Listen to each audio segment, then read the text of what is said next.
chicken nuts and check it out now. Goddamn, boy. Now, let me tell you this, man. November and December is when the feds cash out on all their big cases. I'm going to give you out a trend, okay? By the way, they watch niggas for years, and when they're ready to cash out, they cash out usually at the end of the year. I don't know if it got something to do with federal courts being closed, but that's how they usually come. I'll give you some example. 6ix9ine got locked up in November 18th, 2018, okay? Bobby Shmurda, December 14th, 2014. And also Casanova, who just got locked up, or not locked up, but he just got indicted. That happened in December as well. Now, here's another federal indictment coming down on a rapper.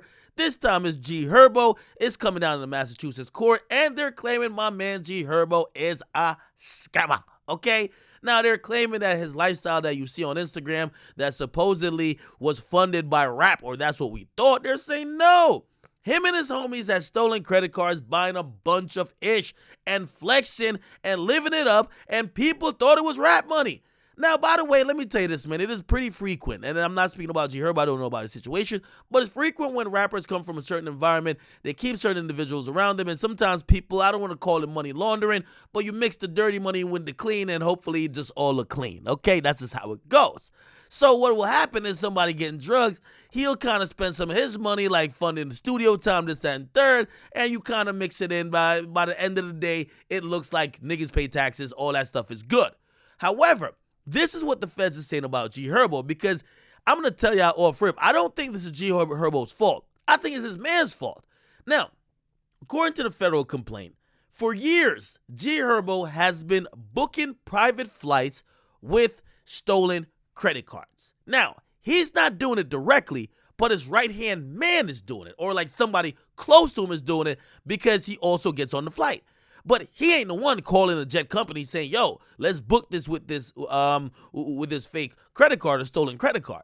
Now, if you're wondering how they tie G Herbo to it, they actually cite, like, I didn't know there was such a thing called designer puppies. There's such a thing, designer motherfucking puppies. Could a puppy be Louis Vuitton or Fendi? I don't know. Anyway, basically, G Herbo was getting 2 dogs.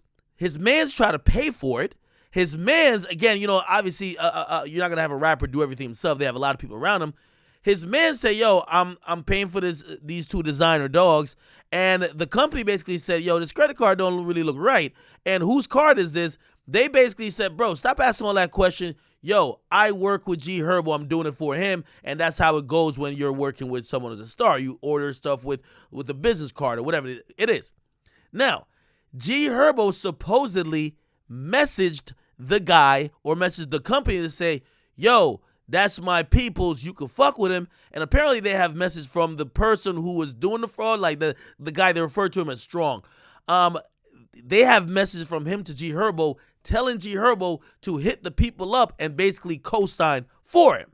Now, you could say G Herbo had no idea his man was doing this, or you could say G Herbo knew it, but maybe he didn't think he would ever get in trouble because he's not doing it directly. But when the feds hit you with a case, a lot of these are conspiracy cases, which you don't really have to do it. You just have to know about it and be complicit. So when you're getting all these jets, you're going into all these hotel rooms, you're buying all these cars or renting all these cars with stolen credit cards, and you're instructing your man like, yo, do it. Basically, that's just as bad as doing it yourself, okay? So that's pretty much what they're saying. So Herbo's been hit with a count of conspiracy to commit wire fraud and 2 counts of aiding and abetting, aggravated identity theft, and other people got a lot of wire fraud charges as well. Now, we don't know if he's actually taken into custody, but it's crazy because Herbo was just named like yesterday on the Forbes 30 under 30 list, right? So come on, man, we thinking he doing good. Now the feds are dropping this case on his head. If you ask me, this may not be serious like the case Casanova got, but they're gonna look forward to try to put him in jail for a year or so. But if you know fraud cases, when they catch scammers, they usually try to give him at least 3. But who knows? Maybe he could skate on this by probation or something like that. I don't know how these type of cases are kind of dealt with in court. Also, I don't know if they're going to try to lock him up and not give him bail. In a lot of Fed cases, we don't see people get bail. But this doesn't seem too major. There's no one, this is kind of considered white collar crime a bit, because once you start messing with money and you're not doing violent stuff, they consider it a different type of crime. However, they still prosecute it differently and also harshly. And especially like they prosecute this harder than if you like scammed in like Wall Street or you did a Ponzi scheme. So we will see what happened. But Herbo just got a case, and hopefully he beats his case too, or hopefully he's innocent. That's all I can say. What do y'all think about this, man? Have y'all checked some of these rappers' lifestyles and said, listen, your streams don't match the cars you got, the house you got, this, that, and the third. Something got to give, and if we can't figure it out, I'm sure the feds would. Name some rappers. Actually, don't name nobody at all. Before y'all say, I'm telling y'all to snitch. Don't do nothing at all. But y'all know certain rappers y'all probably have in mind. Get in the comment box, make sure you guys like and subscribe to Akademiks.